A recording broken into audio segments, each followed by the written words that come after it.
ॐ तव कथामृतं तप्तजीवनं कविभिरीडितं कल्मषापहं श्रवणमङ्गलं श्रीमदाततं भुवि गृह्णन्ति ये भूरिदा जनाः। ঠাকুর শ্রী রামকৃষ্ণের পণ্ডিত দর্শন 1884 25শে জুন।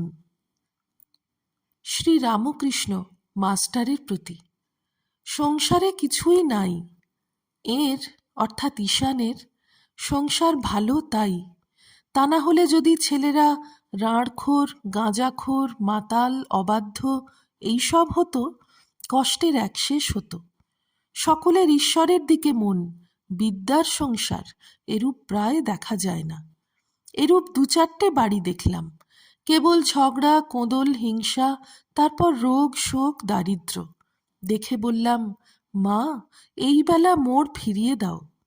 দেখো না, নরেন্দ্র কি মুশকিলেই পড়েছে। বাপ মারা গেছে, বাড়িতে খেতে পাচ্ছে না, কাজকর্মের এত চেষ্টা করছে, জুটছে না, এখন কি করে বেড়াচ্ছে দেখো। মাস্টার, তুমি আগে অত যেতে, এখন তত যাও না কেন? বুঝি পরিবারের সঙ্গে বেশি ভাব হয়েছে? তা দোষী বা কি? চারিদিকে কামিনী কাঞ্চন। তাই বলি, মা, যদি কখনো শরীর ধারণ হয়, যেন সংসারই করো না। ভাটপাড়ার ব্রাহ্মণ। কি গৃহস্থ ধর্মের সুখ্যাতি আছে? শ্রীরামকৃষ্ণ। হাঁ, কিন্তু বড় কঠিন। ঠাকুর অন্য কথা পাড়িতেছেন। শ্রীরামকৃষ্ণ মাস্টারের প্রতি। আমরা কি অন্যায় করলাম? ওরা গাচ্ছে, নরেন্দ্র গাচ্ছে, আর আমরা সব পালিয়ে এলাম। দ্বিতীয় পরিচ্ছেদ। বেলা প্রায় 4টার সময় ঠাকুর গাড়িতে উঠিলেন। অতি কোমলাঙ্গ, অতি সন্তর্পণে তাহার দেহরক্ষা হয়, তাই পথে যাইতে কষ্ট হয়, প্রায় গাড়ি না হলে অল্প দূরও যাইতে পারেন না। গাড়িতে উঠিয়া ভাব সমাধিতে মগ্ন হইলেন। তখন টিপ টিপ করিয়া বৃষ্টি পড়িতেছে, বর্ষাকাল, আকাশে মেঘ, পথে কাদা। ভক্তেরা গাড়ির পশ্চাৎ পশ্চাৎ পদব্রজে যাইতেছেন। তাহারা দেখিলেন রথযাত্রা উপলক্ষে ছেলেরা তালপাতার ভেঁপু বাজাইতেছে। গাড়ি বাটির সম্মুখে উপনীত হইল। দ্বারদেশে গৃহস্বামী ও তাহার আত্মীয়গণ আসিয়া অভ্যর্থনা করিলেন। উপরে যাইবার সিঁড়ি, তৎপরে বৈঠকখানা। উপরে উঠিয়াই শ্রীরামকৃষ্ণ দেখিলেন যে শশধর তাহাকে অভ্যর্থনা করিতে আসিতেছেন। পণ্ডিতকে দেখিয়া বোধ হইল যে তিনি যৌবন অতিক্রম করিয়া প্রৌঢ়াবস্থা প্রাপ্ত হইয়াছেন। বর্ণ উজ্জ্বল, গৌর বলিলে বলা যায়। গলায় রুদ্রাক্ষের মালা। তিনি অতি বিনীতভাবে ভক্তিভরে ঠাকুরকে প্রণাম করিলেন, তৎপরে সঙ্গে করিয়া ঘরে লইয়া বসাইলেন। ভক্তগণ পশ্চাৎ পশ্চাৎ যাইয়া আসন গ্রহণ করিলেন। সকলেই উৎসুক যে তাহার নিকটে বসেন ও তাহার শ্রীমুখ নিঃসৃত কথামৃত পান করেন। নরেন্দ্র, রাখাল, রাম, মাস্টার ও অন্যান্য অনেক ভক্তেরা উপস্থিত আছেন। হাজরাও শ্রীরামকৃষ্ণের সঙ্গে দক্ষিণেশ্বরের কালীবাড়ি হইতে আসিয়াছেন। ঠাকুর পণ্ডিতকে দেখিতে দেখিতে ভাবাবিষ্ট হইলেন। কিয়ৎক্ষণ পরে সেই অবস্থায় হাসিতে হাসিতে পণ্ডিতের দিকে তাকাইয়া বলিতেছেন, বেশ বেশ। পরে বলিতেছেন, আচ্ছা, তুমি কিরকম লেকচার দাও? শশধর। মহাশয়, আমি শাস্ত্রের কথা বুঝাইতে চেষ্টা করি। শ্রীরামকৃষ্ণ। কলিযুগের পক্ষে নারদীয় ভক্তি। শাস্ত্রে যে সকল কর্মের কথা আছে, তার সময় কই? আজকালকার জলে 10 মূল পাঁচন চলে না। 10 মূল পাঁচন দিতে গেলে রোগীর এদিকে হয়ে যায়। আজকাল ফিবার মিক্সচার। কর্ম করতে যদি বলো তো ন্যাজামুড়া বাদ দিয়ে বলবে।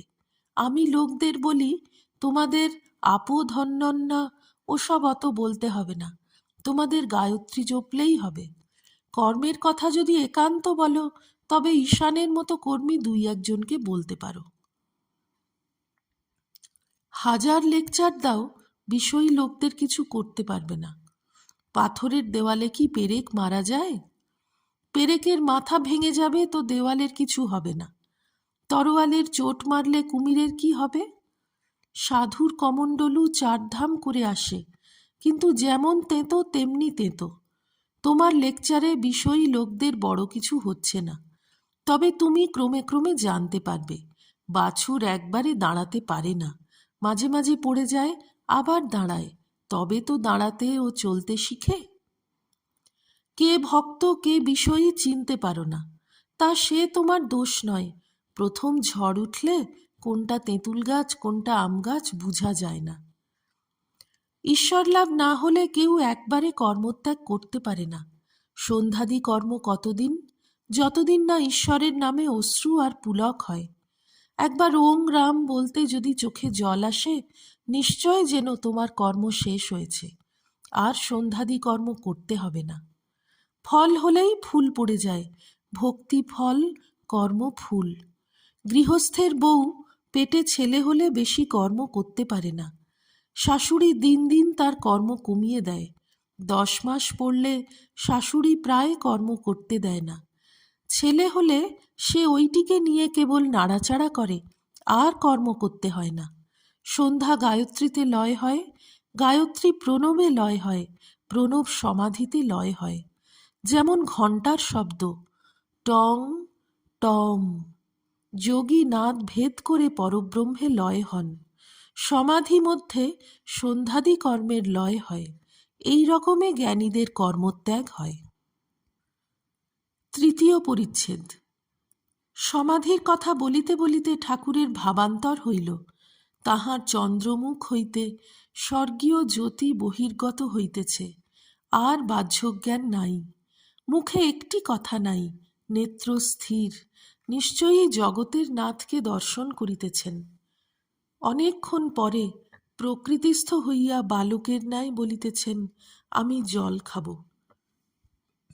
সমাধির পর যখন জল খাইতে চাহিতেন, তখন ভক্তেরা জানিতে পারিতেন যে এবার ইনি ক্রমশ বাহ্যজ্ঞান লাভ করিবেন।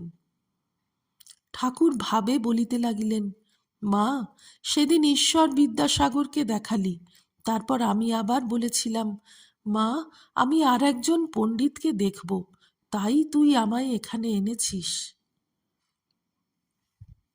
পরে শশধরের দিকে তাকাইয়া বলিলেন, বাবা, আর একটু বল বাড়াও, আর কিছুদিন সাধন ভজন করো। গাছে না উঠতেই এক কাঁদি, তবে তুমি লোকের ভালোর জন্য এসব করছো।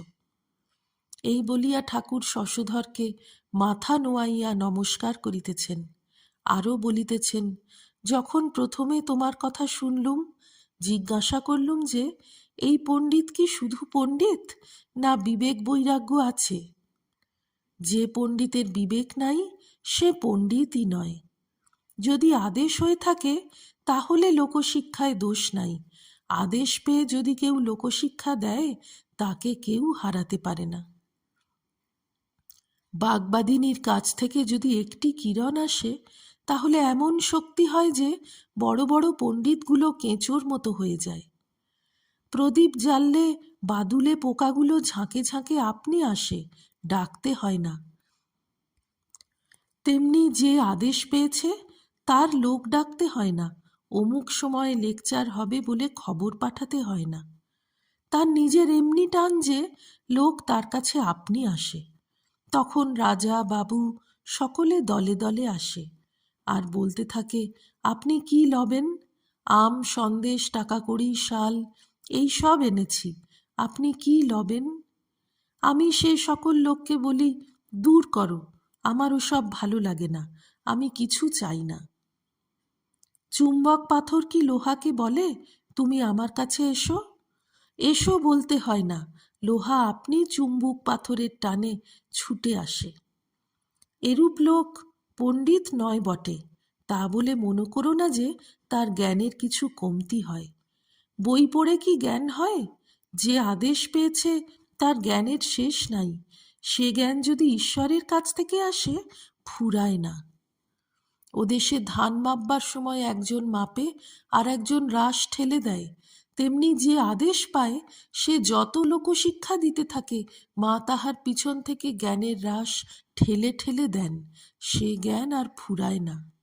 মার যদি একবার কটাক্ষ হয়, তাহলে কি আর জ্ঞানের অভাব থাকে?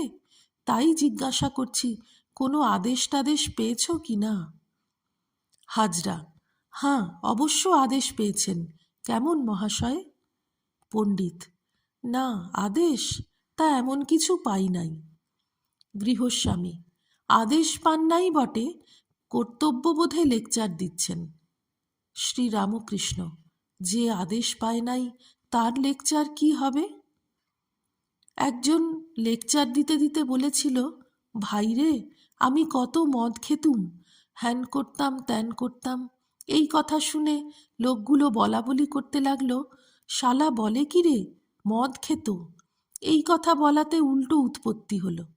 তাই ভালো লোক না হলে লেকচারে কোনো উপকার হয় না।